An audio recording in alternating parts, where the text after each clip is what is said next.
Honours মাস্টার্সের আগে তো বিয়ে করা যাবে না, হারাম, তাই না? হারাম করে দেওয়া হয়েছে আর কি সমাজ থেকে। তারপরে চাকরি খুঁজবেন আপনি, জুতা ক্ষয় করবেন আরও 2-3 বছর। কেউ কেউ বিসিএস ক্যাডার হবেন, কেউ ইঞ্জিনিয়ারিংয়ে যাবেন, কেউ ডক্টর হবেন। মানে জন্মের আগে পিঠে একটা সিল মারা হয়, হয় বিএনপি না হলে আওয়ামী লীগ, আর না হলে একটা সিল মারা হয় ডাক্তার না ইঞ্জিনিয়ার, তাই না? এই তো স্বপ্ন। অথবা সরকারি কোনো চাকরি পেতে হবে। এইভাবে এই মেজাজে কিন্তু আমাদেরকে গড়ে তোলা হয়েছে। তো এইভাবেই চলছিল, সব কিছু চলছে বিগত প্রায় 40-50 বছর থেকে এইভাবেই চলছে। জেনারেল লাইনের পড়াশোনাগুলোর কথা বলছি আর কি। এর আগের অবস্থা যদি এমন ছিল না, আর ওই সময় জেনারেল লাইনের পড়াশোনার মধ্যেও ইসলামিক অনেক বিষয় ছিল, যেটা আস্তে আস্তে আস্তে আস্তে বিভিন্ন সরকার এসে তাগুদ এসে এটাকে সরিয়ে দিয়েছে। এখন এই সিস্টেমের মধ্যে বুকে হাত দিয়ে বলেন তো ভাই, যে আপনারা কত বছর পড়াশোনা করেছেন? মিনিমাম 20 বছর, মিনিমাম 20 বছর। এবং প্রত্যেকটা ক্লাসে আপনাদেরকে 8টা-10টা করে বই পড়ানো হয়েছে, আমাদেরকে পড়ানো হয়েছে। এবং এই বইগুলোর মধ্যে বেসিক ইসলাম তো কখনো ছিলই না। আমরা প্রাইমারি পাস করেছি, ক্লাস 5 পর্যন্ত। প্রাইমারি পাস করা বাংলাদেশের কোটি কোটি স্টুডেন্টকে যদি আপনি সূরা ফাতিহার তিলাওয়াত ধরেন, তারা বলতে পারবে। এটা বাস্তবতা। প্রাইমারি পাস করা ছেলে বাংলাদেশে হয়তো কয়েক কোটি হবে, তাদেরকে যদি আপনি শুধুমাত্র কোরআন তেলাওয়াতটা ধরেন বিশুদ্ধ করে, তাদের বেশিরভাগই পারবে না। আমি চ্যালেঞ্জ করতেছি, যারা পারবে তারা শিখেছে কোনো মক্তবে বা কোনো মাদ্রাসায় বা কোনো হুজুরের কাছে। তারা ইনস্টিটিউশনালি শেখে নাই, একাডেমিক্যালি শেখে নাই, তাদের সিলেবাসে এটা ছিল না, এখনও নাই, পরিবর্তিত বাংলাদেশেও নাই। ভবিষ্যতে যারা সরকারে আসবে তারাও রাখবে কিনা আমরা জানি না। অথচ এটা নাকি মুসলিম কান্ট্রি, এবং 16 কোটি নাকি আমরা মুসলিম। এটা নাকি ইসলামিক কান্ট্রি। ইসলামিক কান্ট্রির শিক্ষা ব্যবস্থায় প্রাইমারি স্কুল পর্যন্ত আমার বাচ্চা কোরআন তেলাওয়াত শিখতে পারেনি, আমরাও পারি নাই। আমাদের বাবা মা আমাদেরকে শিখিয়েছেন কোনো কওমি মাদ্রাসার আলেমের কাছে বা মক্তবে। আগে পড়েছি আমরা মক্তবে, তারপরে কওমি মাদ্রাসা যাওয়া আসা করতে করতে তেলাওয়াত শিখেছি। ওটা স্কুলে আমরা শিখি নাই। কোরআন বাদ দিয়ে সবই শিখেছি স্কুলে, অঙ্ক, বাংলা, ইংরেজি, সমাজ বিজ্ঞান, ধর্ম, সবই। এমনকি শারীরিক শিক্ষা। আমার তো মনে আছে আমাদের প্রাইমারি স্কুলে তখন সঙ্গীত একটা সাবজেক্ট ছিল, চারুকারুকলা একটা সাবজেক্ট ছিল। তাহলে আমরা সব শিখছি, ললিত কলা পর্যন্ত শেখানো হচ্ছে, কিন্তু সেখানে কোরআন নাই। মানে খাদ্য, বস্ত্র, বাসস্থান, শিক্ষা, চিকিৎসার মৌলিক যে চাহিদাগুলো, এর মধ্যে কোরআন স্থান পায় নাই। নাউযুবিল্লাহ। মানে কোরআন মুসলিমদের মৌলিক অধিকার নয়, তারা এটাই বোঝাতে চাচ্ছে। তা আমি বললাম না শুরুতে যে এই রাষ্ট্র শুধু পলিটিক্যালি সেকুলার রাষ্ট্র নয়, বরং এটা এডুকেশনালিও এটা একটা সেকুলার রাষ্ট্র, ইকোনমিক্যালি এটা একটা সেকুলার রাষ্ট্র। শুধুমাত্র পলিটিক্যালি এটা একটা সেকুলার রাষ্ট্র নয়, শিক্ষা ব্যবস্থায়ও এটা সেকুলার। আচ্ছা, এরপরে আপনি যদি এই প্রাইমারি স্কুলের সমস্ত শিক্ষকদেরকেও বসান, দেখবেন শিক্ষকরা পর্যন্ত কোরআন তেলাওয়াত করতে পারছে, বেশিরভাগই তারা জাতির শিক্ষক। হাই স্কুলে চলে যান, আমরা হাই স্কুলে পড়েছি না ভাই, মিনিমাম 8টা বই তো ছিল কাঁধে। ওই ছোটোবেলায় ব্যাগটা ঘরে ধরিয়ে দেওয়া হতো, 8টা-10টা বই, তারপরে খাতা থাকতো, ডায়েরি থাকতো, কোরআন থাকতো। কি বলেন? কায়দাটাও কি ছিল? আম্মা পাড়াও কখনো ছিল? একটা ধর্ম বই ছিল, ইসলাম ধর্ম। পরে রেজিম এসে ওটাকে দিয়েছিল ইসলাম ও নৈতিক শিক্ষা। তার কাছে মনে হচ্ছিল যে ইসলাম নৈতিক না, নৈতিক যোগ করতে হবে। নাউযুবিল্লাহ, সে নৈতিক শব্দ যোগ করেছিল আর কি। মনে আছে কিনা ভুলে গেছে? আচ্ছা, তো আমাদের ওই ব্যাগের মধ্যে কোরআন ছিল না। এখন ছিল না তার মানে দেখেন, ক্লাস 6 থেকে, প্রাইমারি শেষ, ক্লাস 6 থেকে নিয়ে 10 পর্যন্ত আপনি কি এই 5-6 বছরে 6টা সূরা মুখস্থ করছেন কিনা? স্কুলে হাই স্কুলে করেছেন? আর বাকি কি কি সাবজেক্ট পড়েছে এটা তো আপনারা জানেন। ফিজিক্স, কেমিস্ট্রি, বায়োলজি ওখানে অ্যাড হয়ে গেছে। পর্যায় সারণী আমাদের ভাইদের মুখস্থ, hydrogen, helium, lithium, beryllium, boron, carbon, nitrogen, আর কি রে, ফ্লোরিন, নিয়ম, হ্যাঁ ভুলে গেছি আমি। এইটা মুখস্থ ছিল আমারও। পদার্থবিজ্ঞানের যে আপনার কি সূত্রগুলো আছে, একেবারে E=mc² পর্যন্ত সব মুখস্থ আমাদের। হায়ার ম্যাথ, কঠিন সাবজেক্ট ছিল না, হায়ার ম্যাথের সব সূত্র আমাদের মুখস্থ, ত্রিকোণমিতি, পরিমিতি সব গিলা শেষ। এদিকে বাংলা বই খুললে দেখা যায় বঙ্কিমচন্দ্র, শরৎচন্দ্র, হ্যাঁ, তারপরে আরও কত চন্দ্র, সব চন্দ্রই। আপনারা পড়েন না এগুলা? সবাই পড়ছেন, এটা তো হাসার বিষয় না, সবাই পড়ছে। এখন আমাদের ছেলেমেয়েরা পড়তেছে। চেঞ্জ হয়েছে নাকি এগুলা? এখানে আমাদের সময় তাও একটা গদ্য ছিল মহানবী, ওইটাও পরে উঠাই দেওয়া হলো। ছিল কবিতা ওমরে ফারুক কাজী নজরুল ইসলামের, ওইটা উঠায় দেওয়া হলো। মাইনাস করতে করতে করতে করতে একেবারে প্রথমে দেখেন রাজনৈতিক পশ্চিমা মতাদর্শ ঢুকিয়ে দিয়েছে, মানে দেশ থেকে রাজনৈতিক অবস্থান থেকে ইসলাম মাইনাস। তারপরে অর্থনীতির মধ্যে সুদ ঢুকাই দিল, অর্থনীতির মধ্য থেকে ইসলাম মাইনাস। তারপরে সংস্কৃতির মধ্যে দিয়ে দিল যে বিজাতীয় সংস্কৃতি, ভারতীয় সংস্কৃতি, পশ্চিমা সংস্কৃতি, সংস্কৃতির মধ্য থেকে ইসলাম মাইনাস। এরপরে শিক্ষায় হাত দিল, শিক্ষায় হাত দিয়ে আস্তে আস্তে মাইনাস করতে করতে করতে এখন শরীফ থেকে শরীফা এই জায়গায় নিয়ে আসছে আর কি আপনাদেরকে, আমাদেরকে। এই হলো শিক্ষা ব্যবস্থা কোন দেশের, যে দেশের 90% মানুষ নাকি মুসলিম বাই বার্থ। আমরা ইসলাম মানে মুসলিম পরিবারে জন্মগ্রহণ করতে পেরেছি। তো তাহলে ইসলামের হালতটা আমরা বুঝি, বোঝার চেষ্টা করি কি অবস্থা চলছে। মানে আমরা তো অনেক সময় মনে করি, এটা একটু বোঝেন, আমরা অনেক সময় মনে করি কি যে আমি, আমার এই ভাই, ওই ভাই, ওই ভাই, আমরা একটা কমিউনিটির মধ্যে আছি, পুরো দেশটাই মনে হয় আমাদের মতো। আসলে এই ক্যাপটিভ ওয়ার্ল্ড থেকে বের হয়ে যখন আপনি সামাজিকভাবে ডিল করতে যাবেন, দেখবেন সমাজে রন্ধ্রে রন্ধ্রে জাহিলিয়াতগুলো ঢুকে আছে। আমার ঘর থেকে বাইরে বের হন, তারপর দেখেন সমাজটা কেমন। মসজিদ থেকে বাইরে বের হন, দেখেন সমাজটা কেমন। আপনি বড় বড় কর্পোরেট ওয়ার্ল্ডগুলোতে ঢুকে দেখেন কি পরিমাণ খেয়ানত আর দুর্নীতি।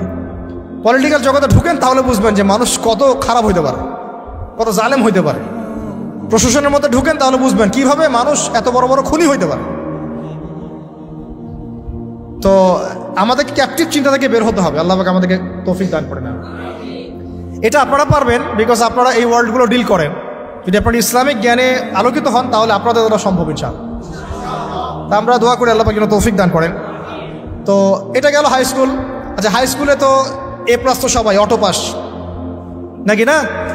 আচ্ছা, এবার আসেন হাই স্কুলের এই সবগুলো বাচ্চাকে যদি আপনি একটা জায়গায় বসান, তাদের 90% সূরা ফাতিহা বিশুদ্ধ করে পড়তে পারবেন। আমি চ্যালেঞ্জ করতেছি, যারা পারবে তারা কোথায় শিখছে? স্কুলে, কলেজে, না সরি, স্কুলে শেখা নাই, কলেজেও শেখা নাই, শিখেছে হয়তো মক্তবে অথবা মাদ্রাসায় বা বাসায় কোনো টিচার রেখেছে, বা 3 দিন তাবলীগ জামাতে সময় দিয়েছে, এক চিল্লা দিয়েছে এক ভাই, ওই চিল্লাতে শিখে ফেলছে। স্কুল তাকে শেখাতে পারে নাই, ব্যর্থ, পুরো সিস্টেমই ব্যর্থ। এবার এই হাই স্কুলের সব টিচারদেরকে বসান একটা জায়গায়, তাদেরকে বলেন, স্যার ম্যাডামদেরকে, যে sir madam please kindly recite only সূরাতুল ফাতিহা ফ্রম দ্য গ্লোরিয়াস কোরআন। এতটুকু বলেন যে ভাই, স্যার বা ম্যাডাম, আপনি শুধু কোরআন থেকে সূরাতুল ফাতিহাটা আমাদেরকে বিশুদ্ধ করে তেলাওয়াত করে শোনান। দেখেন আপনি 80% টিচার পারে কিনা। আই ডোন্ট থিঙ্ক সো, আমি মনে করি না তারা পারবে, এবং আমি এটা হলফ করে বলতে পারি পারবে না ইনশাআল্লাহ। এরপর আরও উঁচুতে যান, এরপর কোথায় ভর্তি হয়েছেন? কলেজে। কলেজে HSC দিবেন, তো HSC পর্যায় পর্যন্ত এই সব ছেলেমেয়েদেরকে বসান। এই সব ছেলেমেয়েরা HSCর পরে, মানে SSCর পরে তাদের তো দুটো হাতের জায়গায় 4টা পাখা গজা যায়। তখন তারা দেখবেন যে দেদারসে ফ্রি মিক্সিং, দেদারসে জেনা, দেদারসে মাদক, দেদারসে মারামারি, দেদারসে পলিটিক্স, সবই করতেছে, শুধুমাত্র ইসলামিক জ্ঞান অন্বেষণ করা বাদ দিয়ে। ইল্লা মাশাআল্লাহ, কিছু ভাইকে আল্লাহ হয়তো হেদায়েত দেন, তারা ফিরে আসে। ওই টিচারদেরকেও বসান, সেম রেজাল্ট পাবেন আপনি। তারপরে অনার্স লেভেলে যান, সেম রেজাল্ট পাবেন, বলে দিলাম ওয়াল্লাহি সেম রেজাল্ট পাবেন। এরপর আপনি চলে যান মাস্টার্স লেভেলে, একদম সেম রেজাল্ট পাবেন। তাহলে এই যে 20 থেকে 22 বছর, সময় শর্ত, আমি শর্ট করলাম, আর অনেক কথা ছিল বলতে চাইছিলাম। এই যে 20-22 বছর আমাদেরকে যে পড়ানো হচ্ছে, একেবারে প্লে গ্রুপ থেকে নিয়ে আমাদেরকে যে মাস্টার্স পর্যন্ত পড়ানো হচ্ছে, আমার জীবনের যে 20-22টা বছর এরা খেয়ে ফেললো, এই 22টা বছর কি আমাকে শিক্ষামন্ত্রী ফিরাই দিবে? এই 22টা বছর কি আমাকে শিক্ষা কমিশন ফিরাতে পারবে? এই 22টা বছর কি আমাদের এই MP মন্ত্রীরা আমার 22 বছর, আপনার 22, আপনার 22, আপনার 22, পুরো 16 কোটি মানুষের মধ্যে 5-6 কোটি তো স্টুডেন্ট ছিল, সবার জীবন থেকে 20টা করে বছর তারা খেয়ে ফেলছে। তাহলে এক অনন্ত মহাকাল তারা খেয়ে ফেলল, এবং সেই সময়গুলোর মধ্যে তারা আমাদেরকে কোরআন শিখতে দিল না, আরবি ভাষাও শিখতে পারলাম না, কোরআনের তাফসীর তো দূরের কথা, অনুবাদও শিখতে পারলাম না, নাহু সরফের বেসিক জ্ঞান শিখতে পারলাম না, হাদিস তো এবারত দেওয়া তো বহু দূরের কথা, হাদিসের মানে জাস্ট রিডিং পড়াটুকু আমি শিখতে পারলাম না। আকিদার কোনো দার্স হলো না, সিরাত শেখা হলো না, ফিকহ তো শেখাই হলো না, উসুল তো বহুত দূর কি বাত। তাহলে যে বেসিক সাবজেক্টগুলো, সেগুলো আমরা শিখতে পারলাম না। অথচ এই বেসিক সাবজেক্টগুলো না শিখলে কেউ আলেম হওয়া তো বহু দূরের কথা, সে তালেবে ইলম হইতে পারবে না। কি হতে পারবে না? তালেবে ইলম হইতে পারবে না। তার মানে কি হলো? তার মানে হচ্ছে এই দেশের শিক্ষা ব্যবস্থা ইসলামী শিক্ষাকে বৃদ্ধাঙ্গুলি দেখাইছে। শিক্ষা ব্যবস্থার মধ্যে ইসলামের কোনো দরকার নাই। ইসলাম শিখতে হলে মাদ্রাসা যাও, ওই ওখানে মসজিদে যাও, ওই মক্তবে যাও, বাসায় প্রাইভেট নিয়ে পড়ো। আমাদের এই লাখ লাখ স্কুলে, লাখ লাখ কলেজে, লাখ লাখ ইউনিভার্সিটি, হাজার হাজার বিশ্ববিদ্যালয়ে ইসলামের কথা বলতে আসবে না। শিক্ষা আমরা যা বুঝি তাই। তাহলে এটা কি কুফর না? আল্লাহ পাক যে জ্ঞানের মূল উৎস, আল্লাহ রাব্বুল আলামিন যে বলেন আল্লামাল ইনসানা মা লাম ইয়ালাম, আল্লামাল ইনসানা মা লাম ইয়ালাম, আমি মানুষকে সেই জ্ঞান শিক্ষা দিয়েছি যা মানুষ জানতো না। তাহলে জ্ঞানের মূল উৎস আল্লাহ। তো আল্লাহকে ডিনাই করে, আল্লাহকে অস্বীকার করে যে শিক্ষা সিস্টেম চলেছে, এটা কি ইমানের উপর চলেছে না কুফরের উপর চলেছে? তাহলে শিক্ষার মধ্যে শিরক আছে, কুফর আছে, বুঝাতে পারলাম কি একটু? সেম ইকোনমিক্স নিয়ে যদি একদিন কথা বলি, দেখবেন এখানেও আল্লাহকে বাদ দিয়ে অর্থনীতি সাজানো হয়েছে। আর রাজনীতির কথা বাদ, ওটা পুরোটাই ডুবে আছে তাগুদের উপরে, পুরোটাই তাগুদি সিস্টেমের উপর। এই জন্য 50 বছর 60 বছর, কারণ আমি তো বললাম, চ্যালেঞ্জ করলাম, আরও 50 বছর সময় নেন, আরও 50 বছর সময় নিয়ে এই সিস্টেমগুলো দিয়ে দেখেন ইসলাম কতটুকু কায়েম হয়। সিরাত ছাড়া কোনো রাস্তা নেই আমাদের কাছে, ওইটা অন্য আলোচনা। এখন প্রিয় ভাইরা, তাহলে এই বাস্তবতার মধ্যে আমরা পড়ে গেছি। আল্লাহ রাব্বুল আলামিন আমাদেরকে হয়তো অনেককে অনার্স লাইফে, কাউকে ইন্টার লাইফে, কাউকে মাস্টার্সে পড়ে হেদায়েত দিয়েছেন। এই তো হয়তো কারো হেদায়েতের মাধ্যম হচ্ছে তাবলিগ জামাত, কারো হেদায়েতের মাধ্যম হচ্ছে অনলাইনে কোনো লেকচার, কারো হয়তো জীবনে কোনো ধাক্কা, হ্যাঁ, কারো হয়তো কি একাকিত্ব, কারো হয়তো বেকারত্ব, এক একজনের এক এক স্রোতে হেদায়েত কিন্তু এসেছে। অনেক আছে মাদকাসক্ত ছিল, হেদায়েত পেয়েছে, কিছু একটা হয়েছে জীবনে, আল্লাহকে চিনতে শিখেছে। কারো তো একটা স্বপ্ন দেখেও সে হেদায়েত পেয়েছে, একটা স্বপ্ন দেখেও সে হেদায়েত পেয়েছে। আমাদের এক ভাই বলছিলেন, আমি এক স্বপ্ন দেখেছিলাম যে স্বপ্নের মধ্যে আমি মনে হচ্ছে যে মরে যাচ্ছি। ওই দিন আমি ঘামা শুরু করলাম, সেদিন থেকে উঠে আমি ফজরের নামাজ শুরু করেছি, আজকে থেকে নামাজ ছাড়িয়ে নেন। এমন অনেক ভাই কিন্তু আছে, মানে আমি বুঝাতে চাচ্ছি এক এক মানুষকে আল্লাহ এক এক সুরতে হেদায়েত দিয়েছেন। কাউকে একটা দার্সে বসে হেদায়েত দিয়েছেন, কেউ মিডিয়ার মাধ্যমে পেয়েছে, কেউ কোনো বই পড়ে পেয়েছে। এখন কথা হচ্ছে আমরা পেয়েছি কত বছর পরে? 25-26, কারো বয়স 25, কারো 26, কারো 30, কারো 20, কারো আরও বেশি, কেউ তো হয়তো এখনও পান নাই, এমন অনেকে আছে। তাহলে আমাদের জীবনের হায়াতই বা কত হতে পারে? সর্বোচ্চ 60 বা 70 বা 80 বা 100, 150 তো আশা আমরা কেউ করি না, ঠিক আছে? গড় আয়ু এই উম্মার 60 বছর থেকে 65 বছর। এখন তাহলে বাকি আছে কতটুকু? যদি ধরি 20 বছর 25 বছর, তাহলে এখনও যদি এই বাকি 20 বছর আমি দিনের জ্ঞান শেখার জন্য ওয়াকফ করতে না পারি, তাহলে আমার চেয়ে বোকা পৃথিবীতে দ্বিতীয় কোনো মানুষ নেই। এই চেতনা জাগ্রত করার জন্যে এতগুলো কথা বলা, যে এখনও যদি আমরা ওই আগে যেভাবে 25 বছর 30 বছর কাটিয়ে এসেছি, সেম স্টাইলে যদি কাটাতে চান, ওই 3টা ধোকায় পড়ে, তাহলে ওয়াল্লাহি আমার আপনার মতো বোকা এবং আহাম্মক মানুষ পৃথিবীতে আর কেউ নাই। তাহলে বাকি সময়টুকু কাজে লাগাই ইনশাল্লাহ। আর কাজে লাগাবেন কিভাবে? এই হচ্ছে লাস্ট কথা, আজানের আগে লাস্ট কথা হচ্ছে এটা, কাজে লাগাবো কিভাবে? আর কাজে লাগানোর জন্য আপনার কাছে আমার ক্ষুদ্র জ্ঞানে কয়েকটা অপশন আছে। এক হচ্ছে আপনি কোনো একজন বরেণ্য আলেমকে ধরেন, আলেমকে ধরে তার দরবারে, তার দার্সে, তার মাদ্রাসায় পড়ে থেকে ইসলাম শিখেন, যেটা হয়তো সবার জন্য সম্ভব হবে না, তবে এটাই সবচাইতে মুনাসিব পদ্ধতি। কেন বললাম? কারণ সালাফগণ এইভাবেই দিন শিখেছেন। ওলামায়ে কেরাম এর দরবারে দার্সে পড়ে থাকতেন, তাদের মাদ্রাসায় পড়ে থাকতেন, তাদের খেদমত করতেন, তার সাথে চলাফেরা করতেন, যেভাবে হোক ইলম শিখতেন। ইলম মানে তো শুধু লিখার পড়া না, ইলম মানে অনেক কিছু। ইলম মানে আখলাক, ইলম মানে আমল, ইলম মানে তাসকিয়া, অনেক কিছু ইলমের অন্তর্ভুক্ত। ইলম শুধু কিন্তু সার্টিফিকেটের নাম নয়। ওই যে মুসা আলাইহিস সালামকে আল্লাহ পাক বললেন, না তোমার চেয়ে জ্ঞানী মানুষ আছে, তিনি তো নবী ছিলেন, রাসূল ছিলেন, সুবহানাল্লাহ।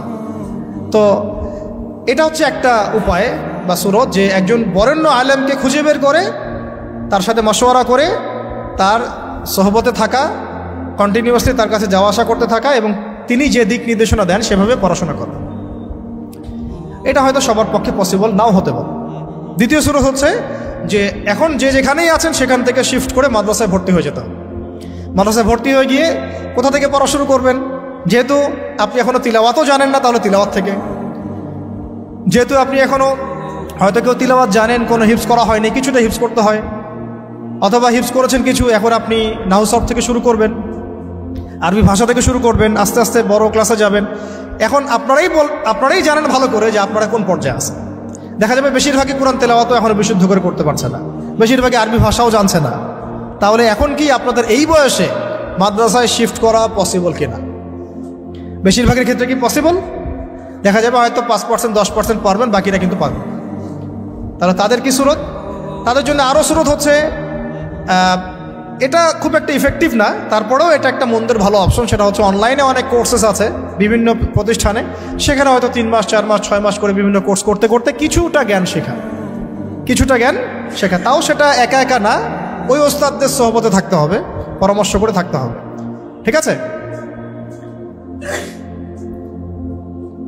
এত ডিস্টার্ব করো কেন তুমি বারবার? কি বললাম 3 নাম্বার? হ্যাঁ, অনলাইনের একটা সেকশন হতে পারে, এই সেকশনে আমরা ইলম শিখতে পারি ইনশাআল্লাহ। এটা একটা সেকশন হতে পারে, এটা নিয়ে আমি পরে কথা বলছি ইনশাআল্লাহ। মাগরিবের পরে প্রশ্ন উত্তর পর্বে কিছু কথা হবে ইনশাআল্লাহ। 4 নাম্বার সুরত হচ্ছে অফলাইনে মাদ্রাসায় ভর্তি না হয়েও ওলামায়ে কেরামের সোহবতে, তাদের তত্ত্বাবধানে এইরকম 6 মাস 3 মাস 1 বছর 2 বছর এরকম কিছু কোর্সের মধ্য দিয়ে শরিয়া গ্র্যাজুয়েশনের দিকে যাওয়া, শরিয়া গ্র্যাজুয়েশন কোর্সের মধ্য দিয়ে অথবা ইসলামিক ডিপ্লোমার কোর্সের মধ্য দিয়ে বা সাবজেক্ট ওয়াইজ বিভিন্ন কোর্সের মধ্য দিয়ে আপনি একটু একটু করে জ্ঞান শিখতে পারবেন। এটা একটা সুরত হতে পারে। আরেকটা হতে পারে যে তাবলিগের সময় দিয়ে, বেশি সময় দিয়ে ওলামায়ে কেরামদের সোহবত এখানে পাবেন, ওইখানে আবার কোরআন তেলাওয়াত থেকে শুরু করে আস্তে আস্তে একটু একটু করে আগানো। তো মূল পড়াশোনা কিন্তু এই 4-5টা মাধ্যমের মধ্যে ওই দুইটাই। একটা হলো আপনার মাদ্রাসা শিফট হয়ে ভর্তি হয়ে পুরো ক্লাসিক্যাল সিলেবাসে পড়াশোনা করা, যেটা বেশিরভাগের ক্ষেত্রে পসিবল হয় না। আরেকটা হলো ওলামায়ে কেরামদের কোনো একজন, অন্তত একজনকে ধরে রেখে, তার সাথে নিসবত রেখে যাওয়া আসা করতে করতে তার কাছে জ্ঞান শিখতে থাকা।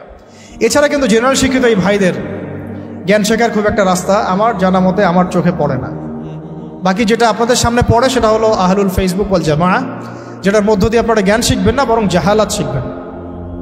অল্প কিছু জ্ঞান শিখতে পারেন, অমুক একটা লেকচার দিচ্ছে, ভাই আপনার একটা লেকচার শুনলাম, এই কথা বলছেন ওই কথা বলছেন, এইগুলো জাস্ট বিচ্ছিন্ন একটা কাটিং পিস আর কি। আমরা এই যে আজকে যে লেকচারটা হলো, এই লেকচারটা হয়তো পুরোটা অনলাইনে আপনি কখনো পাবেনও না, এমনও হতে পারে। হয়তো এখান থেকে কেউ একজন অল্প কিছু অংশ দিয়ে দিচ্ছে, ওই অংশটুকু নিয়ে মানুষ ভাইরাল করে রেখে দিল, অথচ এখানে যে আরো অনেক আলোচনা হয়েছে এটা কিন্তু আর কেউ বুঝতে পারলো না, জানতে পারলো না। একইভাবে যারা এই ফেসবুকিং করে আর ইউটিউবিং করে, তাদের বেশিরভাগ কিন্তু দিনের জ্ঞানে পাণ্ডিত্য অর্জন করে নাই, তাই তাদের ম্যাক্সিমামই জানে না কোন অংশটুকু প্রচার করতে হবে আর কোনটা প্রচার করতে হবে না। এই কারণে তারা এমন অংশ প্রচার করে যেটার প্রচার করলে ওদের কাছে মনে হয় ভিউজ বেশি হবে। ওই ভিউজের ধান্দায় গিয়ে তারা সমাজে ফিতনা ছড়ায় দেয়। আর একটা বিতর্কিত বক্তব্য কারো চলে গেলে আমাদের তো একটা দায়িত্ব আছে, বিতর্কিত বক্তব্য আসলে আমাকে আবার কাউন্টার দেওয়াই লাগবে। তখন বিভিন্ন আলেম আবার বসে বসে ওয়াজ মাহফিলে কাউন্টার দেওয়া শুরু করবে। আবার ওই কাউন্টার পিসগুলোকে নিয়ে তারা আবার রিল তৈরি করবে, ক্লিপ তৈরি করবে, করে আবার কাউন্টার ভিডিও দিবে। এই চলতে থাকবে, মূল আলোচনা থেকে জাতি বঞ্চিত হয়ে গেল। তো এই জগৎটাতে আপনি ইলম পাবেন না, বরং বেশিরভাগই জাহালাত পাবেন। তার প্রিয় ভাইরা এবং বোনদেরকেও বলছে একই সাথে, বোনদের কথা বলতে ভুলে গেছে, আমার মনে ছিল না যে এখানে কিছু বোন আছে। এখন এটা হলো আপনাদের সুরত, আপনাদের কাছে তাও কিছু সাহসিকতা আছে যে ঠিক আছে আমি জব ছেড়ে দিলাম বা আমি আমার পড়াশোনা ছেড়ে দিলাম, দিয়ে আমি মাদ্রাসায় ভর্তি হয়ে গেলাম। এই সাহস তো করে অনেক দিনই ভাই, করে না? করছে। অনেকে বলছে ঠিক আছে আমি অফলাইনে শিখবো, ওস্তাদের কাছে শিখবো, 6 মাস 1 বছর 2 বছর যা লাগে লাগুক আমি শিখবো। এরকম সাহস কিন্তু অনেক দিনই ভাই দেখান। অনেকে আপনার অ্যাভেলেবল আলেমকে পান, তাদের সোহবতে যেতে পারেন, তাদের সাথে কথা বলতে পারেন, বাট বোনটা কি করে? তাদের তো সাপ্তাহিক তালিম ছাড়া আর কিছুই করার থাকে না। এমনকি বিয়ে হয়ে গেলে তো সংসারে চলে যায়, তখন তো মানে সন্তান প্রতিপালন করতে তাদেরকে সব কিছু ব্যয় করতে হয়, তারা কিন্তু তখন ইলম শেখার সুযোগটা পান না। আর এই বোনটা যখন ইউনিভার্সিটিতে পড়েন, সেখানে মেসে থাকেন, তাই না? ওখানে দেখা যায় বাসার থেকে টাকা পাঠায় বা প্রাইভেট পড়ে টিউশনি করে তারা ইউনিভার্সিটিতে পড়াশোনা করেন। এবং অনেক দিনই বোন সেখানে হ্যারাসমেন্টের শিকার হন, পর্দার খেলাফ কাজ করতে হয়, টিচারদের দ্বারা হ্যারাসমেন্ট হন, বন্ধুর দ্বারা হ্যারাসমেন্টের শিকার হন, কোনো সময় ধর্ষণের ঘটনাও ঘটে। আর কখনো ধর্ষণ না হলেও ফ্রি মিক্সিংয়ের কারণে অনেকেই জেনায় লিপ্ত হয়ে যেতে পারে, তাই না? এটা কি পার্সেন্টেজ কম না বেশি? এটাও কিন্তু খুব মানে মহামারীর মতোই ছড়াইছে বিষয়টা। এর প্রমাণ আমরা সবাই জানি, আমরা বাইরে হয়তো বলছি না, কিন্তু আমরা জানি ভিতর থেকে এটা হয়। তো এখন এই বোনদের দিন শেখার ফিকিরটা কি? তারা কিভাবে দিন শিখবে বলেন? আপনারা বলেন আমরা কি করবো এই বোনদের জন্য, কি করতে পারি আমরা তাদের জন্য? এখন যদি মহিলা মাদ্রাসা তৈরি করতে থাকি, তাহলে এই বোনদের পক্ষে কি পসিবল যে তাদের এই সব কিছু ছেড়ে দিয়ে আবার নতুন করে মিজান জামাতে ভর্তি হওয়া? বা এসো আরবি শিখি বইটা নিয়ে ভর্তি হয়ে পড়াশোনা শেখা, আরও 10 বছর পড়াশোনা করা তাদের পক্ষে কি পসিবল? তাহলে তাদের পক্ষে অফলাইনে শেখার জন্য এইরকম কিছু কোর্সের দরকার আছে স্থানীয়ভাবে, যেখানে তাদেরকে যে শিখতে না হয়, প্রত্যেকটা জেলায় জেলায়, প্রত্যেকটা গ্রামে গ্রামে, ইউনিয়নে, প্রত্যেকটা জায়গায় তারা যেন এগুলো অ্যাভেলেবল পায়। তাহলে হয়তো তারা কিছুটা দিন শিখতে পারবে ইনশাল্লাহ। যেটা মক্তব প্রজেক্টের আন্ডারে আনা যায় বা ইসলামিক স্ট্যান্ডার্ড প্রজেক্টের আন্ডারে আনা যায়, অথবা তাদেরকে অনলাইনে কিছু দিনের দার্সের মধ্য দিয়ে, কোর্সের মধ্য দিয়ে হয়তো দিন শেখানো যাবে, তাও লিমিটেড। কারণ অনলাইনের মধ্য দিয়ে পরিপূর্ণ দিন শেখানো যায় না, এটা আমি নিজেই বলে দিচ্ছি, এটা আসলে পসিবল না। কিছুটা দেয়া যায়, কিছুটা দার্স দেওয়া যায়। আপনারা এখানে বসে আছেন, একটা আই কন্ট্যাক্ট হচ্ছে, মাথা নাড়াচ্ছেন, আমার কথা বুঝতে পারছেন। অনলাইনে আমি জাস্ট কানের মধ্যে একটা ইয়ারফোন লাগাইলাম, আর আমি দেখছি এখানে কতজন জয়েন করেছে, আমি আমার বক্তব্য দিয়ে গেলাম, কাউকে পড়া ধরলাম, দিল, যে পড়া করলো, কে করলো না, আমি তদারকি করতে পারলাম না। কিন্তু এখানে যদি আমার বাচ্চা থাকে 100টা, আমি কিন্তু একজন করে টিচার দিয়ে আমি পড়াতে পারতাম। তো অনলাইনে পরিপূর্ণ আসলে সেই ইলমের যে নূরটা, সেই যে তাসিরটা, এইটা আসে না আর কি। তো ওইটাও একটা মন্দের ভালো অপশন। তাহলে দেখেন আমরা কত বড় বিপদে আছি। বিপদটা কি গেস করতে পারছেন আমরা কত বড় বিপদে আছি? ইলম শেখার ইচ্ছা থাকলেও অনেক সময় উপায় আমাদের সামনে থাকছে না। সবচেয়ে বড় আমাদের মানে ভয়ঙ্কর বিপদটা কি? অনেকের ইলম শেখার ইচ্ছা আছে, কিন্তু আপনি উপায় বের করতে পারছেন। তাহলে এই 4টা 5টা 6টা উপায়ের বাইরে যদি কোনো উপায় থাকে তাহলে আপনারা আমাকে জানাবেন। আর যদি দেখা যায় এর বাইরে কোনো উপায় নাই, তাহলে এই 4টা 5টা উপায়ের মধ্যে কোনো একটা আপনাকে গ্রহণ করতে হবে। গ্রহণ করে ইনশাআল্লাহ তাআলা ইলম শিখতে হবে। কারণ ইলম অর্জন না করলে আমল, তাসকিয়া, ওই দাওয়াত, ওই আমর বিল মারুফ, ওই নাহি আনিল মুনকার, আর ওই জিহাদের কথা বলছেন, ইসলামিক হুকুমতের কথা বলছেন, শরিয়া কায়েমের কথা বলছেন, এগুলো এতটা সহজ নয়। কারণ শুরুটাই হচ্ছে ইলম থেকে। বরং এই ইলম ব্যতীত যদি আমরা এগুলো করতে যাই, তখন হবে কি, আমরা নেক্সট শুরুতে ধোঁকা খাইতে পারি, বরং আমরা উম্মার উপকার করতে গিয়ে ক্ষতি করে ফেলতে পারি। তো আল্লাহ রাব্বুল আলামিন আমাদের সবাইকে যেন ইলমের এই সমুদ্রে ডুব দেওয়ার তৌফিক দান করেন। এবং ইলম শুধুমাত্র সার্টিফিকেট কেন্দ্রিক নয়, বরং এটা অবশ্যই আধ্যাত্মিক ব্যাপার। তাই আদবের সাথে, আখলাকের সাথে, ধৈর্যের সাথে, 3টা বড় বড় কথা বলছি ভাই। আদবের সাথে বেয়াদবরা কখনো ইলম অর্জন করতে পারে না। ওয়াল্লাহি বেয়াদবরা কখনো ইলম অর্জন করতে পারে না। যারা ওস্তাদের সাথে বেয়াদবি করেছে তারা কখনো আলেম হতে পারে নাই, কখনো পারে নাই। ঝরে পড়ে গেছে, দাওরা দিয়েছে কিন্তু ঝরে পড়ে গেছে। বিকজ ওস্তাদের সাথে বেয়াদবি করেছিল, ওস্তাদ মন খারাপ করেছেন, বদদোয়া দেন নাই, জাস্ট মন খারাপ করেছে। আর ওস্তাদের খেদমত করে বহু মানুষ জেনারেল থেকে আল্লাহর ওলি হয়ে গেছে। আমাদের সামনে মিসাল আছে, জেনারেল থেকে আল্লাহর ওলি হয়ে গেছেন এমন বহু মানুষ আছেন ওস্তাদের খেদমত করার কারণ, আলেমদের সম্মান করার কারণ। আরেকটা লাগবে সবর। কি লাগবে? সবর। একদিনে তো হবেই না, সারা জীবন লেগে থাকতে হবে। আরেকটা হচ্ছে ইস্তেকামা, মানে দৃঢ়তা, মানে আমাকে লেগে থাকতেই হবে, যত বছর লাগুক, সারা জীবন লাগুক। ঠিক আছে? এই বিষয়গুলো তাসকিয়া অর্জন করার বিষয় আছে, এবং ইলম অর্জনের সাথে আমলের একটা ব্যাপার আছে। ধারাবাহিকতা বজায় রাখা এবং প্রতিদিনের রুটিনের মধ্যে এই ফরজিয়াত, আবার বলছি ইলম অর্জন কি ফরজ, এই ফরজিয়াতটাকে একটা গুরুত্বপূর্ণ জায়গায় রাখা। সারাদিনের কাজের মধ্যে এটা আমার ফরজ কাজ। নামাজের পর আমি অবশ্যই ইলম অর্জনকে রাখবই না। এভাবে যদি আমরা ইনশাআল্লাহ তাআলা আমাদের জীবনটাকে এখনও ঢেলে সাজাতে পারি, আমার মনে হয় এভাবে যদি আমরা 5 বছর 10 বছর আমাদের একটা টার্গেট নেই, আশা করা যায় যে আমরা অনেক বড় আলেম না হলেও অন্তত তালেব ইলম হতে পারবো। আর আমাদের সন্তানদেরকে আলেম বানাতে পারবো ইনশাআল্লাহ। যে ভুল আমরা করেছি ওইটা আমরা বাচ্চাদেরকে করাবো না। আমাদের স্ত্রীরা হয়তো এখন নতুন করে আবার আলেমা হতে পারবে না, বাট তালেব ইলম হতে পারবে। আমরা আমাদের মেয়েদেরকে বানাতে পারবো আলেমা, হাফেজা, মুহাদ্দিসা ইনশাআল্লাহ। তো এটাই আমাদের ফিকির, আমাদের লক্ষ্য, যাতে এখন যারা জেনারেল শিক্ষিত ভাইরা আছেন তাদেরকে যেন ফিরিয়ে আনা যায় এবং একটা সিলেবাস কেন্দ্রিক পড়াশোনা করানো যায়, যাতে তারা অন্তত তালেব ইলম হয়। এটা অনলাইনেও সম্ভব, অফলাইনেও সম্ভব। 2টার শুরুতে আমরা রেখেছি। মাগরিবের পর আমি বলবো ইনশাআল্লাহ যে আমাদের অনলাইন সুরতগুলো কি, অফলাইন সুরতগুলো কি। ঠিক আছে? জুমার দিনে আমরা সকাল সকাল গোসল করবো ইনশাআল্লাহ। আগে মসজিদে যাব, পায়ে হেঁটে মসজিদে যাব এবং ইমামের কাছাকাছি বসার চেষ্টা করব। ইমাম সাহেবের খুতবা মনোযোগ সহকারে শ্রবণ করার চেষ্টা করব এবং খুতবা চলাকালীন কথাবার্তা বলবো না, কাউকে ডিস্টার্ব করবো না। ইমামের সাথে নামাজ শেষ করব। নবী সাল্লাল্লাহু আলাইহি ওয়াসাল্লাম বলেছেন, প্রত্যেক পদক্ষেপের বিনিময়ে 1 বছরের নফল রোজা 1 বছরের নফল নামাজের নাকি হবে ইনশাআল্লাহ। পারবো ইনশাআল্লাহ। 3 নাম্বার, জুমার দিনে 2টা ওয়াক্ত আছে। কয়টা? 2টা ওয়াক্ত। উলামায়ে কেরামের ইজতিহাদ, হাদিসে আছে একটা সময়, হাদিসে আছে একটা সময়। উলামায়ে কেরামের সালাফের ইজতিহাদ যে এটা দুটো হতে পারে, মানে এই সময় হতে পারে, এই সময় হতে পারে। যে সময়ে আপনি যে দোয়াই করবেন কবুল হবে ইনশাআল্লাহ, যে দোয়াই করবেন কবুল হবে ইনশাআল্লাহ। তো ভাইরা, 2টা ওয়াক্ত হচ্ছে, এক যখন ইমাম সাহেব খুতবা শুরু করেন এই সময় থেকে নিয়ে নামাজ শেষ হওয়া পর্যন্ত এইটুক সময়ে দোয়া কবুল হবে ইনশাআল্লাহ। আমরা দোয়া কবুল হওয়ার ওয়াক্তগুলো জানি না, তাই দোয়া কবুলের জন্য এখানে ওখানে ধান্দা দেয়। অথচ জুমার দিনে আল্লাহ পাক আপনার দোয়া কবুল করার জন্য একদম হাজির। জুমার দিন যখন খুতবা শুরু হবে আপনি দোয়া করা শুরু করবেন মনে মনে। আর খুতবার দ্বিতীয় অংশে ইমাম সাহেব দোয়া করেন, খুতবার দ্বিতীয় অংশে ইমাম সাহেব দোয়া করেন। আমরা বুঝি না বলেই দোয়ায় আমিন পর্যন্ত বলি না। কি বলি না? এই হচ্ছে আমাদের জেনারেশনের অবস্থা। আমরা জানিও না যে কোনটা দোয়া। বাংলাদেশের 90% মানুষ জেনারেল ব্যাকগ্রাউন্ডের, তাদের মধ্যে বেশিরভাগ মানুষই জানে না যে কোনটা দোয়া হচ্ছে। আরেকটা কথা হচ্ছে, এগুলো যে দোয়া, এটা যদি মসজিদ কমিটিও জানতো, আমার ধারণা ইমাম সাহেবের চাকরি থাকতো না। না বুঝে ঠিক বলছেন। ইমাম সাহেব দোয়া করে আল্লাহুম্মা আইজ্জাল ইসলাম ওয়াল মুসলিমিন, বলেন আমিন।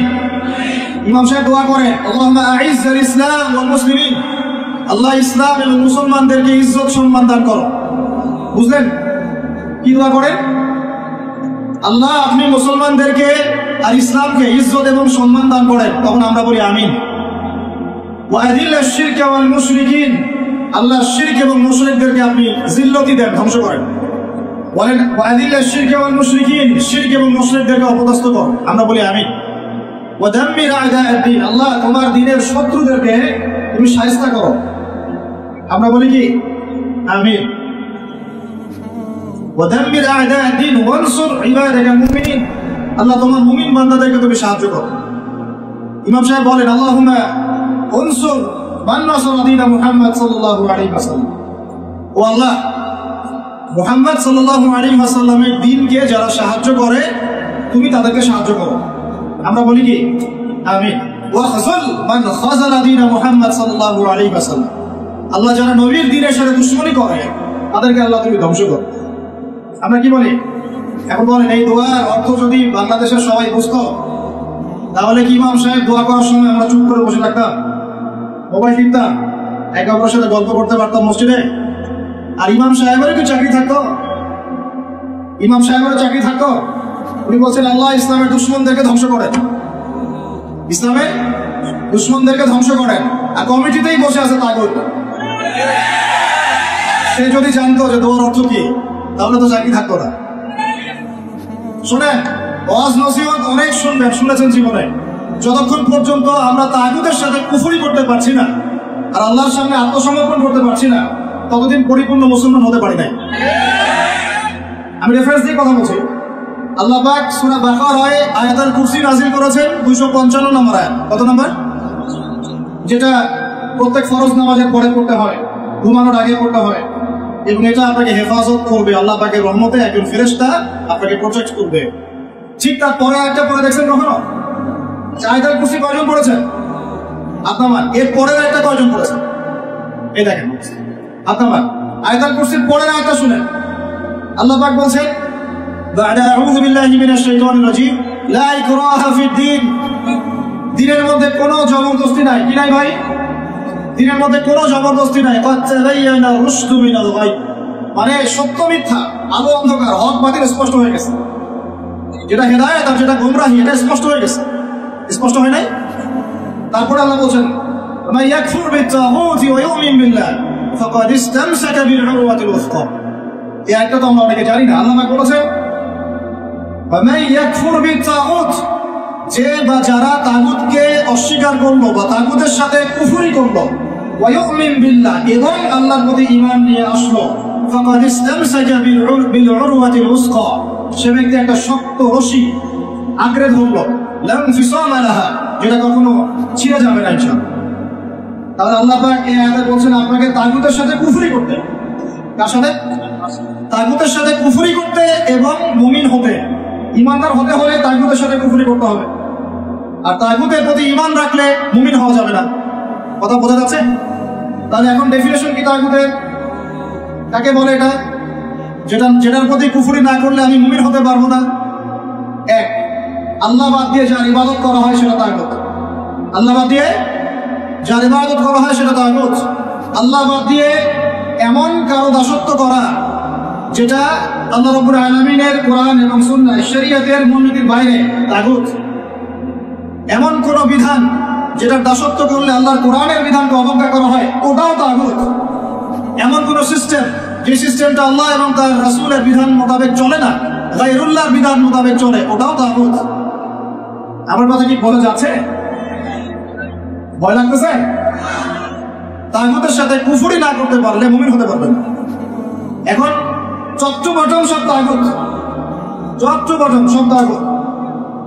আমাদের উচিত ইসলামের মধ্যে এই আয়াতের অনুযায়ী আমল করা। আল্লাহ পাক বলেছেন উদখুলু ফিস সিলমি কাফা, তোমরা পরিপূর্ণরূপে ইসলামে প্রবেশ করো। আংশিক প্রবেশ করো না ভাই, আংশিক ইসলামে প্রবেশ করো না, পরিপূর্ণ ইসলামে প্রবেশ করো। আমরা এখন পর্যন্ত নামাজও পড়ি, সুদও খাই, মাশাআল্লাহ। আমরা এখন পর্যন্ত নামাজও পড়ি, বেপরদায় চলি, নামাজও পড়ি, বছর বছর হজ উমরাও করি, মাঝে মাঝে দান সাদাকা করি, কিন্তু যাকাত দেই না। আমরা আল্লাহর বিধানের কথা বলি, মুখে কালিমা লা ইলাহা ইল্লাল্লাহর কথা বলি ঠিকই, কিন্তু অন্যায়ভাবে মানুষের উপর জুলুম করতেই আছি। আমরা লা ইলাহা ইল্লাল্লাহ বলি ঠিকই, তারপরেও লা ইলাহা ইল্লাল্লাহর একটা বিধানও বাস্তবায়ন করি না। বাস, এখন কতটুকু মুমিন আছি আর কতটুকু মুসলমান আছেন, আর এই প্রোটেস্ট্যান্ট ভার্সন ইসলাম পালন করলে কি ফায়দা হবে এটা আপনি বুঝতে চেষ্টা করুন। বলছিলাম যে অন্তত পক্ষে জুমার খুতবা চলাকালীন এবং জুমার খুতবায় যে দোয়াগুলো হয় তখন আমিনটুকু বলেন। আমাদের আরবির এমনই বেহাল দশা, ইমাম সাহেব কি তেলাওয়াত করছে ওইটুকু আমাদের জ্ঞান নাই। ইমাম সাহেব তেলাওয়াত করছে ইয়া আইয়ুহাল্লাযীনা আমানু ইত্তাকুল্লাহ, হে মুমিনগণ তোমরা আল্লাহকে ভয় করো, ওয়া যারু মা বাকিয়া মিনার রিবা, তোমরা সুদের অবশিষ্ট অংশ মানে সুদ ছেড়ে দাও। ইন কুনতুম মুমিনিন, যদি প্রকৃতপক্ষে মুমিন হয়ে থাকো তাহলে ছেড়ে দাও। কি ছেড়ে দাও ভাই? সুদ। কে বলছেন? আল্লাহ। তারপরে আল্লাহ পাক বলেন ওয়া ইল্লাম তাফআলু, যদি তোমরা সুদ না ছাড়ো, ফাআযানু বিহারবিন মিনাল্লাহি ওয়া রাসূলিহি, তোমরা আল্লাহ এবং তার রাসূলের সাথে যুদ্ধের ঘোষণা শোনো। কি বুঝলেন? কি বুঝলেন? যে ব্যক্তি সুদ খায় সে কার সাথে যুদ্ধ করতেছে? আর রাসূলের সাথে। যে ব্যক্তি সুদ খায় সে আল্লাহর সাথে যুদ্ধ করে, রাসূলের সাথে যুদ্ধ করে। মুসল্লি যারা দাঁড়িয়ে আছে, ইমাম সাহেব তেলাওয়াত করছে এই আয়াতটা, মুসল্লি হাই উঠাচ্ছে। এই হলো আমাদের আরবির অবস্থা। কোরআনের যে ক আমরা জানি না, এটা তার অবস্থা। এই জন্যই বাংলাদেশের মতো জায়গায় যারা 1.5 মিনিটের খুতবা দিতে 30টা ভুল করে তারাও শায়েখ হয়ে বসে আছে। 1.5 মিনিটের খুতবা, আর ইন্নাল হামদুলিল্লাহি নাহমাদুহু ওয়া নাস্তাঈনুহু ওয়া নাস্তাগফিরুহু ওয়া নু'মিনু বিহি ওয়া নাতাওয়াক্কালু আলাইহি বলতে থাকতে হবে। 1.5 মিনিট লাগে, এর মধ্যে 30টা ভুল হচ্ছে। ভুলগুলো এমন যে একটার সাথে একটা অর্থ এত পার্থক্য হচ্ছে আসমান আর জমিন। বুঝেন, সূরার ফজিলত শুনেছেন, সূরা ভাষায় পড়বেন না। আগে আপনারা কোরআন তেলাওয়াত সহি করেন। কোরআন তেলাওয়াত সহি না করে কোরআন পড়তে আসেন। কোরআন তেলাওয়াত পড়তে আসেন না মানে বুঝাচ্ছি তাফসীরে যায়েন না, তাফসীর ব্যাখ্যা বিশ্লেষণ এখানে যায়েন না। আগে আপনাকে কোরআন তেলাওয়াত সহি করতে হবে। আগে কোরআন তেলাওয়াত সহি করতে হবে। আলহামদু অর্থ দ্বারাই আল্লাহ পাকের জন্য সমস্ত প্রশংসা। শুধু হায়ের মাখরাজ ভুল হলেই, আলহামদু বললেই অর্থ উল্টা যায়। সমস্ত নিন্দা আল্লাহর জন্য। নাউজুবিল্লাহ বলে, নাউজুবিল্লাহ। কুল হুয়াল্লাহু আহাদ শুনেছেন, কুলের কাফ ভুল হলে আপনার অর্থ চেঞ্জ হয়ে যাবে। পড়ছেন আলিফ লাম মিম যালিকাল কিতাব লা রাইবা ফি। আলিফ লাম মিম এটা এমন একটা কিতাব যে কিতাবে কোনো সন্দেহ নাই। লা মানে বলেন, লা মানে নাই, রাইব মানে সন্দেহ, ফিহি মানে এর মধ্যে, ফিহি মানে এর মধ্যে মানে কোরআনের মধ্যে। তো এখন লা মানে নাই, যেটাতে মদ আছে, আর যেটা লা যেমন ইন্নাল ইনসানা লাফি খুসর, ইন্না নিশ্চয়ই, আল ইনসান মানুষ, মানব জাতি, লা মানে এখানে অবশ্যই, এই লায়ের উপর মত নাই, ফি মানে মধ্যে, খুসর মানে ক্ষতি, নিশ্চয়ই মানুষ অবশ্যই ক্ষতির মধ্যে আছে। এক লায়ের অর্থ না, আরেক লায়ের অর্থ অবশ্যই হ্যাঁ। বুঝতে পারতেছি ভাই? এক লায়ের অর্থ বলেন না, আরেক লায়ের অর্থ অবশ্যই হ্যাঁ। এখন আপনি যদি পড়েন যালিকাল কিতাব লা রাইবা ফিহি, কি অর্থ দাঁড়ায়? আপনি অর্থ করেন দেখি কি অর্থ দাঁড়ায়? এটা এমন একটা বই নাউজুবিল্লাহ, যে বইয়ের মধ্যে অবশ্যই আস্তাগফিরুল্লাহ, কি হলো এটা? কুফর, ঈমান থেকে কুফর। কুল ইয়া আইয়ুহাল কাফিরুন, বলো হে কাফের সম্প্রদায়, লা আ'বুদু মা তা'বুদুন, আমি তার ইবাদত করি না যার ইবাদত তোমরা করো। লা আ'বুদু, এখানে মত আছে, লা আ'বুদু, আমি ইবাদত করি না, মা তা'বুদুন, যার ইবাদত তোমরা করো। এটা ঈমান কি না? ঠিক আছে তেলাওয়াত। এখন যদি নাম চেঞ্জ করে দেন, যদি বলেন যে লা আ'বুদু মা তা'বুদুন, কি অর্থ হবে? মানুষ তো বোঝেই না যে তাসাআলুনা বিহি ওয়াল আরহাম বলছেন, তাসআলুনা বিহি ওয়াল আরহাম অর্থ কি করতে হবে? বিসমিল্লাহির রহমানির রহিম বলছে কি? বিসমিল্লাহির রহমানির রহিম। আমার কথাগুলো মন দিয়ে শুনেন। ইসলাম কায়েম করতে পারবেন না যতদিন আপনি কোরআনওয়ালা হচ্ছেন না। কথা বুঝতে পারেন নাই? ইসলাম কায়েম করতে পারবেন না যতদিন কোরআনওয়ালা হচ্ছেন না। আর কোরআনওয়ালা, হাদিসওয়ালা, সুন্নতওয়ালা ততদিন হতে পারবেন না যতদিন বিশুদ্ধ করে তেলাওয়াত করা শিখছেন। আমাকে একজন সাহাবী দেখাবেন, একজন সাহাবী যিনি কোরআন তেলাওয়াত করতে পারতেন না। আছে? আছে? এমন একজন তাবেঈ দেখান যিনি কোরআন তেলাওয়াত করতে পারতেন না। এমন একজন তাবেঈ দেখান যিনি কোরআন তেলাওয়াত করতে পারতেন না। আমি আপনাকে বাংলাদেশের কয়েক কোটি মানুষ দেখাতে পারবো ইনশাআল্লাহ, যদি আমাকে অথরিটি দেওয়া হয়, যারা কোরআনের আলিফও জানে না, বাও জানে। এখন আপনি এই জেনারেশনটাকে দিয়ে কি দিন কায়েম করতে চাচ্ছেন বাংলাদেশে? পারবেন? মনে হচ্ছে পারবেন যদি এদেরকে প্রশিক্ষিত করতে পারেন। প্রশিক্ষণটা হবে কিসের প্রশিক্ষণ? আগে ইলমের, তাসকিয়ার, ঈমানের, তারপরে দাওয়াতের, তারপর জিহাদের। কথা বোঝা যায়? আগে ইলমের, আমলের, তাসকিয়ার, দাওয়াতের, জামাআর, ইমারার, তারপরে জিহাদের, এরপরে ইকামতে দেব। আমি আস্তে আস্তে পয়েন্টে আসবো। আমার কথাগুলো মনে হয় আপনারা বুঝতে পারছেন না। বুঝতে পারছেন কি? আমি বুঝাতে চাচ্ছিলাম তেলাওয়াতে এইভাবে ভুল হয়। আর মানুষ এখন এইসব যোগ্য, এই প্রাইমারি লেভেলের যোগ্যতা অর্জন না করেই মানুষ দিনের পথে নিজেকে দায়ী হিসেবে পরিচয় দেওয়া শুরু করছে। না, খুবই দুঃখজনক। এটা খুবই দুঃখজনক, অবমাননাকর এবং উম্মার জন্য ভয়ঙ্কর ক্ষতিকর।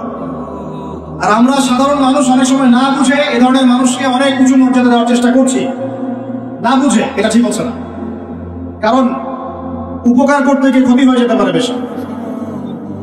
জুমার দিনে দোয়াগুলো শিখেন, আরবিটুকু শিখেন, কোরআনের তাজবিদ সহকারে তেলাওয়াতটুকু শিখেন। কারা কারা তাজবিদ সহ তেলাওয়াত করতে পারেন হাত তুলে দেখি ভাই। আচ্ছা, এখন হাত নামান। আমাকে এখন বলেন, আপনারা কারা কারা যদি আগামীকাল সকালে কোরআনের জন্য জীবন দেওয়ার প্রশ্ন ওঠে, কারা কারা দিবেন? হাত নামান, হাত নামান। ওয়াল্লাহি, আল্লাহর কসম করে বলছি, আপনারা পাবেন না। আচ্ছা আচ্ছা, ইনশাআল্লাহ আল্লাহ কবুল করেন। তাহলে আমাকে আগে কোরআন তেলাওয়াতটা সহি করে দেখান। জীবন দেওয়া অনেক পরের কথা, জীবন দেওয়া অনেক বড় কথা কিনা? এটা এত সহজ? এত সহজ না ভাই, এত সহজ না। 3 দিনের রিমান্ডে একদম আপাতমস্তক সব চেঞ্জ হয়ে যাবে। কয়দিন? 3 ঘন্টা রিমান্ডে, মাত্র 3 ঘন্টা। বড় বড় ইমানদারের রিমান্ড দেখবেন যে বের হয়ে গেছে পিছন দিকে, নাই শেষ, নাই। এত সহজ না আল্লাহর জন্য জীবন দেয়া। আগে আল্লাহর জন্য তো আপনি নামাজই পড়তে পারছেন না, আপনি আল্লাহর জন্য তাহাজ্জুদই উঠতে পারছেন না। তাহাজ্জুদই তো উঠতে পারছি না আমরা তাহাজ্জুদে উঠতে না পারি, রাত্রি জেগে আছেন, রাতের একটা অংশ তো নামাজ পড়ছেন না। আল্লাহর জন্য তো আপনি দোয়া কালামগুলো মুখস্থ করলেন না, কুরআনটাও তেলাওয়াত করে এখনো শিখলেন না। 40টা হাদিস আপনি মুখস্থ বলতে পারছেন, এখন পর্যন্ত আল্লাহর জন্য আপনি হালাল খাওয়া শুরু করতে পারলেন না। আমি কাউকে উদ্দেশ্য করে কথা বলছি না, আমভাবে বলছি। তো যদি বলি এখানে যদি কেউ চোর থাকেন, তার উপর একটা চর, তাহলে কি আপনি দাঁড়ায় বলবেন যে আমি সেই চোর? কিছু মানুষ তো বলছে আর কি। এখন বাদ দেন, আল্লাহর জন্য এখন পর্যন্ত আমরা হালাল খাওয়াটা ধরতে পারলাম না, শুধু খেয়ে যাচ্ছি আয়াত একটা তেলাওয়াত করলাম, এটা আল্লাহর সাথে যুদ্ধ করা, নবীর সাথে যুদ্ধ করা। ইমাম সাহেব তেলাওয়াত করে, আমি বুঝি না, আমার হাই ওঠে। নামাজে দাঁড়ায় চেয়ার নিয়ে গালাগালি করি, কে আগে চেয়ার নিয়ে গালাগালি করি। নামাজে দাঁড়াই নড়াচড়া, বুঝি না যে কি হচ্ছে নামাজে, কার সামনে দাঁড়িয়েছি, কি বলছি। আর আল্লাহ পাক যে আমাকে দেখছেন, আমার যে নামাজে আল্লাহর সামনে দাঁড়িয়ে আমি আছি, আল্লাহ পাকের সামনে আমাকে এভাবেই কিয়ামতের দিন মানে ইন্ডিভিজুয়ালি দাঁড়াতে হবে। নামাজ কি ফিলিংস দিবে? নামাজে দাঁড়িয়ে গা চুলকাচ্ছি, আঙ্গুল ফুটাচ্ছি, নড়াচড়া করছি, হাই উঠাচ্ছি। আর ইমাম সাহেব যদি একটু তেলাওয়াতটা লম্বা করে ফেলছে, ব্যাস তাহলে তো অবস্থা খারাপ, পরের দিন থেকে চাকরি নাই।